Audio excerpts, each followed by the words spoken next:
So a week or two ago, Marc-Alexios Cote, the vice president executive producer for all of Assassin's Creed, discussed some pretty interesting things about Shadows, the modern day, and also the rest of the franchise. And he said this all at a BAFTA event held in London. If you're not aware, the BAFTA event is pretty much a prestigious gathering where the industry, whether it's film, television, or in this case video games, can discuss the gaming industry with insights and upcoming projects. For Assassin's Creed, it was an opportunity to hear Marc-Alexios Cote discuss the series' evolution and struggles, especially regarding its modern day story, the discussion to delay the game, and also the future for the franchise. Oh, and what's also pretty cool was that some of the people attended was Abu Bakr Salim, who's Bayek's voice actor, Victoria Akin, Evie Fry's voice actress, Milisanti Mahut, Cassandra's voice actress, and also Alex Wilton Regan, or Reagan, the voice actress for Aya from Origins. I just thought I'd share that for no reason at all. Now, the modern day side of Assassin's Creed has always been hit or miss for almost everybody. On one hand, some people like the modern day, and on the other hand, some people say the modern day should not even exist in the first place. Well, what we all can agree on is that since Assassin's Creed 3, the modern day has been a constant battle of highs and lows. Well, I say highs, but were there really any highs?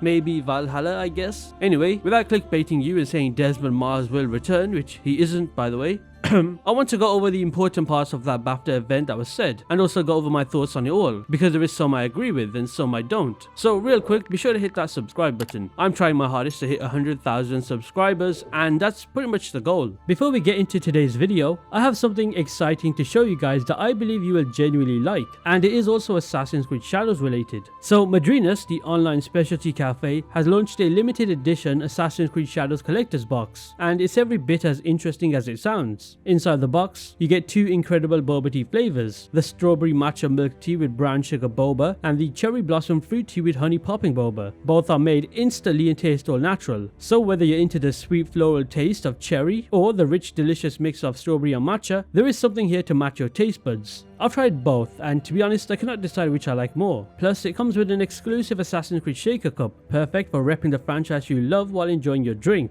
And if boba tea is not your thing, don't worry. Madrinas is basically, as I said, an online specialty cafe that has a drink for everyone, from cold brews and refreshers to whole bean coffee, all delivered worldwide. If this is something that interests you, then just know I have a 20% code that's exclusive just for this channel. Simply use the code HIDDEN1 at checkout at madrinas.coffee/hidden1. It will not work on the box set, but you can grab a tub of strawberry matcha or cherry blossom at a discount. But remember, this Assassin's Creed collector's box is only available for a limited time, so make sure to check it out soon. The link to it is in the description below, and trust me, you won't want to miss out on this one. Thank you to Madrinas for sponsoring today's video, and let's get back into it.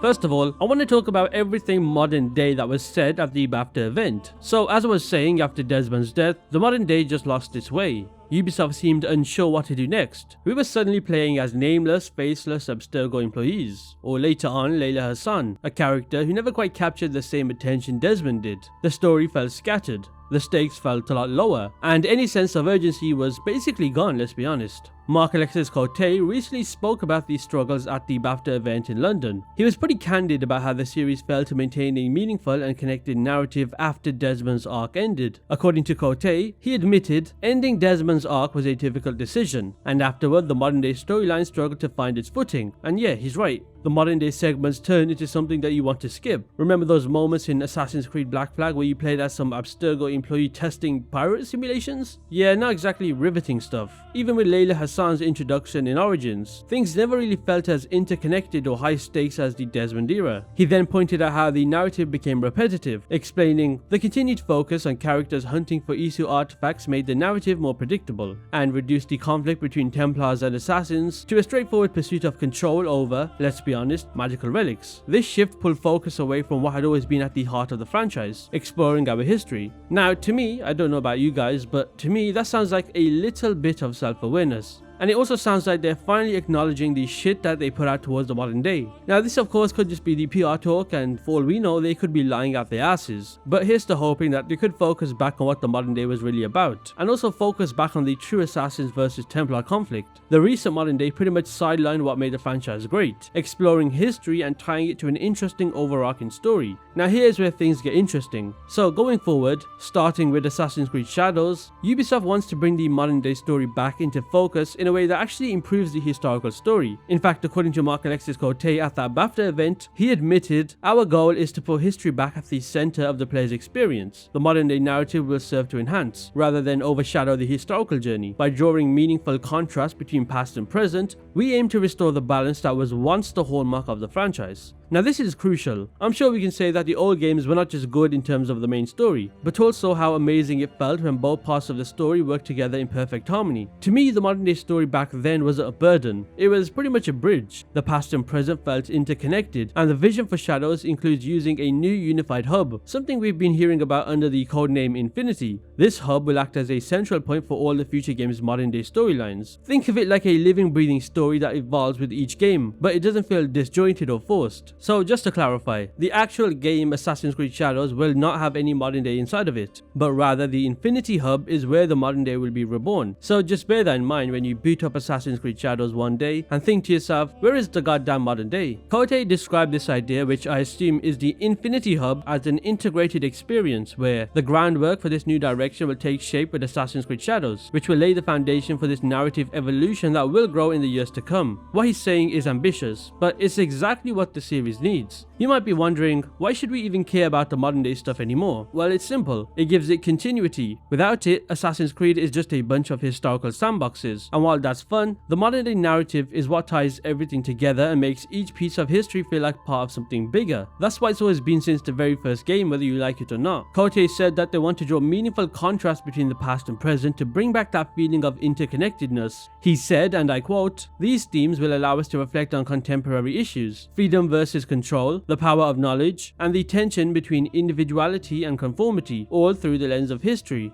Now, if that sounded like a bunch of complicated nonsense, just know in simple terms, this means the game will explore important issues we deal with today, like the struggle between being free to make our own choices, or having others control or limit us. He also mentioned the power of knowledge, which means having information can give you power or change the world around you. And he also mentioned individuality versus conformity, which refers to the balance between being your true self and fitting in with what society expects. The future of the modern day in Assassin's Creed will tackle these ideas by telling stories set in the past, showing how these themes have affected people throughout history. Just know that if they can pull this off, I genuinely feel like the storytelling in the franchise could perhaps see some solid writing, something we haven't seen in God knows how long. Now look, it's very easy to be skeptical. We've been burned before. The modern day story has been mishandled for over a decade, and it's hard to believe it'll suddenly be amazing. But hearing Marc-Alexios Cote admit to the mistakes and outline a new thoughtful direction gives me a little bit of hope. Just a little bit, because actions speak louder than words. If Assassin's Creed Shadows lays the groundwork well, we could be looking at a modern day story worth caring about again.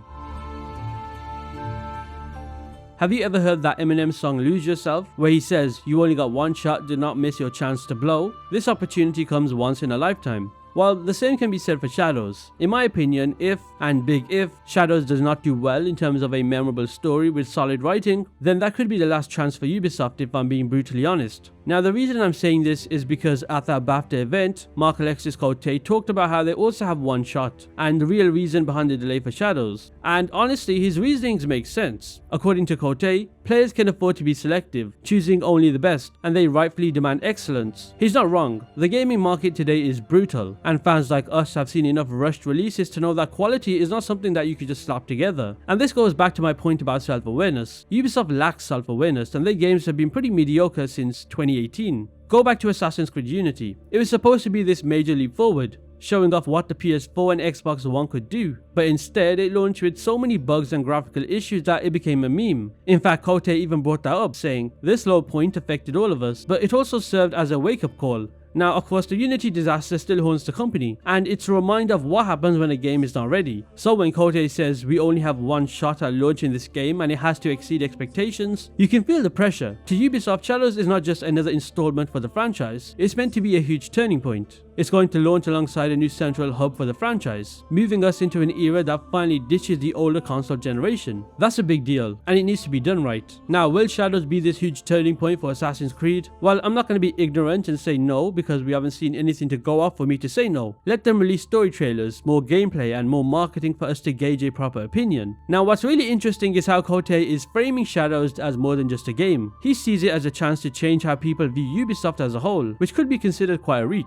In fact, he said, Assassin's Creed Shadows represents our opportunity to change that narrative, not just for Assassin's Creed, but I think for Ubisoft as a whole. That's a bold statement, because Ubisoft to the public, including myself, which by the way, I don't get paid by Ubisoft to work for them, so get that dumb thought out of your head. I do see those comments and it just makes me laugh. Anyway, to the public, they're the laughingstock. In fact, recently they released an NFT game in secret, and it got me thinking, that is literally one step forward and two steps back. Shit like that is what makes them the laughingstock. Did they need to release this NFT game? Nope, but they did it anyway. Also, with Star Wars Outlaws underperforming earlier this year, Ubisoft knows they cannot afford another misstep. In fact, that's probably the main reason why they delayed the game, and are spending an extra 20 million on polishing and alterations. Anyway, let's continue. Cote continued with, we know this game has the potential to be one of the best in the franchise's storied history. Now that is a big claim, but I am cautiously optimistic. The fact that they are willing to take that financial hit of missing the holiday sales window shows they're serious about getting it right. Of course, the delay comes in the middle of a lot of drama, such as backlash over the game's characters and choices within the game. What I will say is, did Yasuke need to be the protagonist? My answer is no. It's very evident that they did this for a specific reason. But will that affect how I play the game or my mindset towards the game? Absolutely not. If anything, the fact that Yasuke, a person with barely information about in real history, is the protagonist sounds like an opportunity for a game to come in and tell a story. Now, did Ubisoft handle the way they implemented him well? Absolutely not. In fact, they were a bit stupid. You know, they even said the game focused on historical accuracy, but at the same time, they did implement a bunch of Chinese architecture and inaccuracies in the world. They also decided to strangely add hip-hop inspired music when Yasuke is fighting, which if I'm being honest is not defendable at all. In fact, the thought process behind that is still muddy. Anyway, moving on from that side of the controversy, there is another part of the controversy talked about in this BAFTA event. It's a tough environment for any development team to work in, especially when facing online harassment. Cote acknowledged this, saying, our creative teams face lies, half-truths and personal attacks online. Now, it is sad that this kind of backlash exists, but it is clear that they are pushing through and staying focused on making the game as good as it can be. You know, I will never understand the idea of attacking developers and employees that work on the games. Do you really think they are the ones making the big decisions to choose what to do and what not to do? No, that's the executives and the higher-ups. But the problem with gamers today is that they don't know this kind of stuff. Take that game that flopped recently called Concord. It flopped simply because it was completely void of anything innovative and lacked any clear direction. It was just the same old. However, I'm seeing people attack the developers of the game and even laugh at them being fired from their jobs, which of course now means they are unemployed. This makes no sense, considering they are doing what they're told. Meanwhile, a certain group of individuals get away with the failure of that game. Now, the most reassuring part of Cote's speech was when he talked about the feedback from playtests. He mentioned that while Shadows has immense potential, they needed more time to refine it. He said, taking this extra time allows us to polish every aspect and set a new standard for the franchise. Now, as a fan, that's exactly what you want to hear. I'd rather wait a few extra months for a game that feels polished and complete than deal with another buggy launch like Unity. So yeah, the delay might sting a bit, but it's probably for the best. Ubisoft knows they have to nail this one, and if that means taking extra time, so be it. Let's just hope that when Assassin's Creed Shadows finally drops, it truly delivers and sets a new bar for the series. After all, we have waited this long. What's a few more months if it means getting a game worthy of the Assassin's Creed name? So what do you guys think? Are you hopeful, or are you still feeling burned by past disappointments? Drop your thoughts in the comments below, because I am interested to know what your opinions are. But if you comment some dumb shit like Yasuke is George Floyd or go woke, go broke or things like that, then just think to yourself, is what you're really saying constructive, or are you just comfortable saying that without any implications?